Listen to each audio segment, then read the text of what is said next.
उधर हिमाचल प्रदेश के कांगड़ा से हैरान करने वाली तस्वीरें सामने आई हैं, जहां पर सड़क पर नाव चलती दिखाई दी और पहली बारिश में ही कांगड़ा की सड़कें पानी में डूब गईं। तस्वीरें ऐसी कि मानो सड़कों पर उफनती नदी का सैलाब टूट पड़ा हो। आदमी से लेकर गाड़ियों तक जहां थे वहीं थम गए, जिसके बाद बारिश से बेहाल लोगों ने सड़कों पर नाव ही उतार दी और सड़क पर गाड़ियों की जगह नाव से सफर करते नजर आए।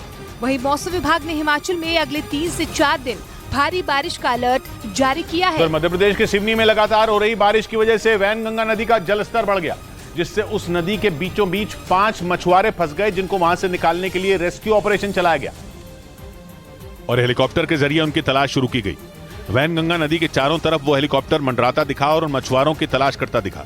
बताया गया कि वहां रहने वाले मछुआरे उस नदी में मछली पकड़ने का काम करते हैं। वो रोजाना की तरह नदी से मछली पकड़ने गए थे, लेकिन सिवनी में लगातार हो रही बारिश की वजह से वैनगंगा नदी का जलस्तर अचानक इतना बढ़ गया कि उस नदी के बीचों बीच 5 मछुआरे फंस गए, जिसकी सूचना मिलते ही प्रशासन अलर्ट मोड पर आ गया और हेलीकॉप्टर की मदद से उनकी तलाश शुरू की। उधर मध्य प्रदेश के बालाघाट में पानी के तेज बहाव में एक अस्थायी पुल पूरी तरह से बह गया, जिससे 20 गांव के लोगों के सामने बड़ी आफत खड़ी हो गई।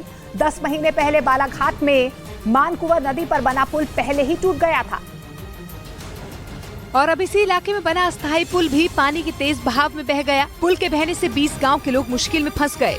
सबसे ज्यादा परेशानी स्कूल जाने वाले बच्चों और मरीजों को हुई, क्योंकि शहर जाने के लिए गांव के लोगों के लिए अस्थायी पुल ही एकमात्र जरिया था, जिसे मानकुंवर नदी पर बने पुल के टूटने के बाद बनाया गया था।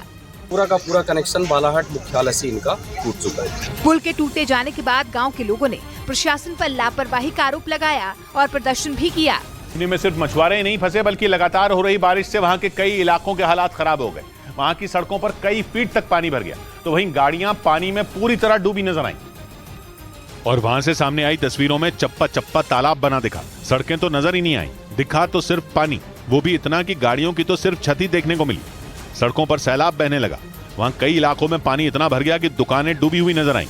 बताया गया कि सिवनी में ये हालात सिर्फ 12 घंटे की बारिश की वजह से बन गए, जबकि मौसम विभाग ने वहां भारी बारिश का अलर्ट जारी किया। यानी बारिश इसी तरह होती रही तो वहां हालात और बिगड़ सकते हैं। और गुजरात के जूनागढ़ में आसमान से आफत बरसी और कुछ ही घंटों में ही शहर का एक बड़ा इलाका पानी में डूबता हुआ नजर आया, जिससे लोग परेशान हो गए, क्योंकि कुछ ही घंटों की बारिश के बाद सड़क तालाब में तब्दील हो गई और गाड़ियां पानी में डूबी नजर आई। सड़क पर भरे पानी की वजह से गाड़ियों का सड़क पर चलना मुश्किल हो गया। एक अंडरपास तो आधा पानी में डूबा नजर आया। कई बार तो गाड़ियों को धक्का मारकर पानी से बाहर करना पड़ा और कई लोग अपने मोटरसाइकिल से उतरकर अपनी गाड़ी को खींचते नजर आए।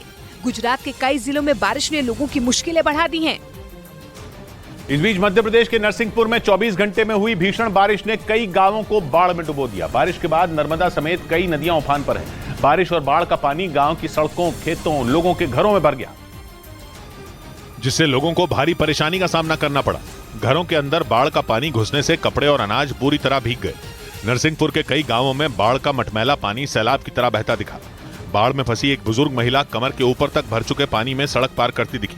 कुछ जगहों पर सड़क पर खड़ी गाड़ियों के टायर पानी में डूबे नजर आए। मौसम विभाग ने बताया कि 24 घंटे में नरसिंहपुर में 8.58 इंच पानी बरस गया, जिससे हालात बिगड़ गए।